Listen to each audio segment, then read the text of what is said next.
Hello বন্ধুরা, কেমন আছেন সকলে? আশা করি আপনারা সকলেই অনেক অনেক ভালো আছেন। সেই আশা রেখে আজকে ভিডিওটা চালু করছি। তো বন্ধুরা, বেশ আরও অনেকগুলো দিন পরে ফিরে আসলাম আপনাদের সাথে। তো বন্ধুরা, আজকের ভিডিওর থাম্বনেল এবং টাইটেল দেখে আশা করি তোমরা বুঝেই গেছো যে আজকের বিষয়টা কী।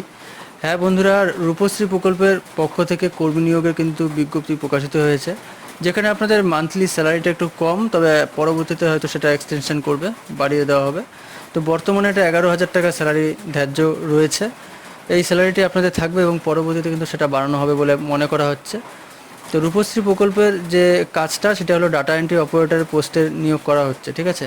তো পোস্টের সংখ্যা খুব বেশি নেই, তবুও আমি ভিডিওটা নিয়ে আসলাম আপনাদের জন্য এ কারণেই যে আপনারা রূপশ্রী প্রকল্পের হয়ে অনেকে হয়তো কাজ করতে চান, তাদের জন্য কিন্তু এই ভিডিওটা খুবই ইম্পর্টেন্ট।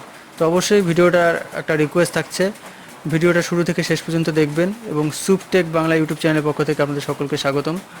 আর দেরি না করে অবশ্যই চ্যানেলটিকে সাবস্ক্রাইব করে দেবেন এবং পাশে দেওয়া বেলটির অল নোটিফিকেশনটা ক্লিক করে দেবেন। তো চলুন, আর দেরি না করে আমরা ভিডিওটা শুরু করছি। ভিডিওটা শুরু করবার আগে একটা রিকোয়েস্ট, আপনারা যারা এখনও চ্যানেলটিকে সাবস্ক্রাইব করে, প্রথমে বলবো যে পশ্চিমবঙ্গ সরকার কর্তৃক বহুল প্রচলিত একটি সামাজিক প্রকল্প হলো রূপশ্রী প্রকল্প।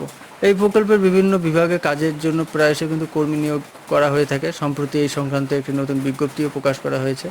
যে কোনো ভারতীয় নাগরিক পশ্চিমবঙ্গের স্থায়ী বাসিন্দা ও নাগরিক হয়ে থাকলে অবশ্যই কিন্তু এই পোস্টের জন্য শূন্যপদে চাকরির জন্য আবেদন করতে পারবে। তো আবেদন পদ্ধতি এবং এডুকেশনাল কোয়ালিফিকেশান, শিক্ষাগত যোগ্যতা সহ অন্যান্য ইম্পর্টেন্ট যে এইজ লিমিটটা কি, কত বয়সের মধ্যে হলে আবেদন করতে পারবে, এছাড়া কিছু ক্রাইটেরিয়া রয়েছে, যেটা কিন্তু আমরা ভিডিওর পর্যন্ত অবশ্যই সম্পূর্ণটা দেখলে বুঝতে পারবো। তো এখন যেটা জানাবো সেটা কিন্তু আমরা এই ভিডিওতে আলোচনা করব, ঠিক আছে। তো প্রথম পোস্ট হলো, সেটা হলো ডাটা এন্ট্রি অপারেটর। মোট শূন্যপদ কেবলমাত্র দুটোই রয়েছে এবং এখানে এডুকেশনাল কোয়ালিফিকেশান চাওয়া হচ্ছে যে কোনো বিষয়ে স্নাতক উত্তীর্ণ চাকরি প্রার্থীরা। তো স্নাতক বিষয়ে যদি আপনি পাশ করে থাকেন, সেই ক্ষেত্রে কিন্তু এখানে কিন্তু আদার্স হাইফাই কোয়ালিফিকেশান চাওয়া হয়নি, তাহলে আপনি অ্যাপ্লাই করতে পারবেন, ঠিক আছে। কম্পিউটার অপারেটিং বিষয়ে সম্যক ধারণা সহ, অর্থাৎ এমএস অফিস প্যাকেজের কাজের দক্ষতা থাকতে, অর্থাৎ আপনি কম্পিউটারের বেসিক নলেজ তো থাকতেই হবে, সাথে কিন্তু এমএস অফিসের একটা দক্ষতা থাকতেই হবে এবং সেই সঙ্গে ন্যূনতম 30 ওয়ার্ড পার মিনিট, ঠিক আছে। অর্থাৎ 30টা ওয়ার্ড পার মিনিটে স্পিডে আপনাদের টাইপিংয়ে দক্ষতা থাকতে হবে। সংশ্লিষ্ট কাজের ক্ষেত্রে পূর্ব অভিজ্ঞতা থাকতে হবে চাকরি প্রার্থীদের, ঠিক আছে। অর্থাৎ আপনারা আগে কোনো কাজ, হয়তো কোনো অফিস বা কোনো জায়গায় কাজ করেছেন, এই কম্পিউটার অভিজ্ঞতা আপনার আছে, মোটামুটি ওয়ার্ড পার মিনিট 30 থাকতে হবে। এরকম যদি অভিজ্ঞতা থেকে থাকে, তাহলে কিন্তু এটার জন্য আপনি অ্যাপ্লাই করতেই পারেন। ডাটা এন্ট্রি অপারেটরের জন্য কেবলমাত্র দুটো ভ্যাকেন্সিই রয়েছে।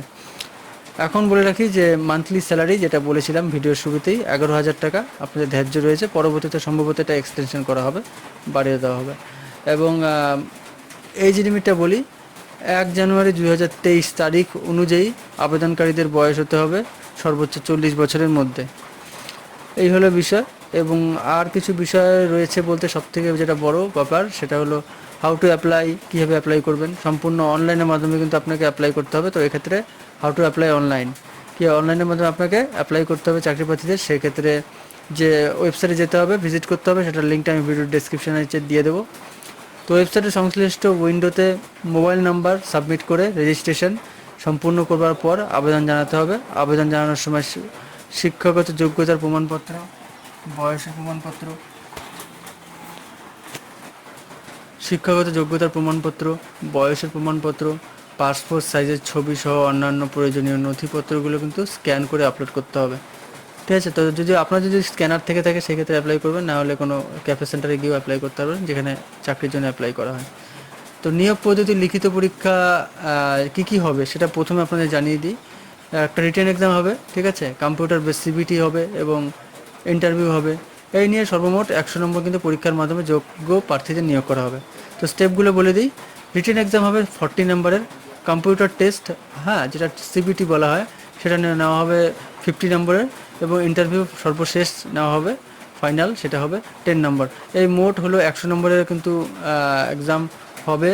এবং আবেদনের যে লাস্ট ডেট, সেটা কিন্তু 5 অক্টোবর রয়েছে। অনেকগুলো হাতে বেশ অনেকগুলো দিন রয়েছে যার মধ্যে অ্যাপ্লাই করতে হবে। তো চাকরিটি বেশ ভালো, তবে একটাই বিষয় যেটা, সেটা হলো কি যে পোস্টের সংখ্যা খুবই কম, 2টো ভ্যাকেন্সি রয়েছে, ঠিক আছে, এই হলো বিষয়। এছাড়া অফিসিয়াল নোটিফিকেশান কিংবা ওয়েবসাইটের লিঙ্ক, এছাড়া ইম্পর্টেন্ট যাবতীয় আমি তো স্ক্রিনে দেখিয়ে দিলাম। কোনো রকম সমস্যা থাকলে আপনারা কমেন্টে জানান। এই ছিল ভিডিও, সম্পূর্ণ ভিডিওটা দেখার জন্য অসংখ্য ধন্যবাদ।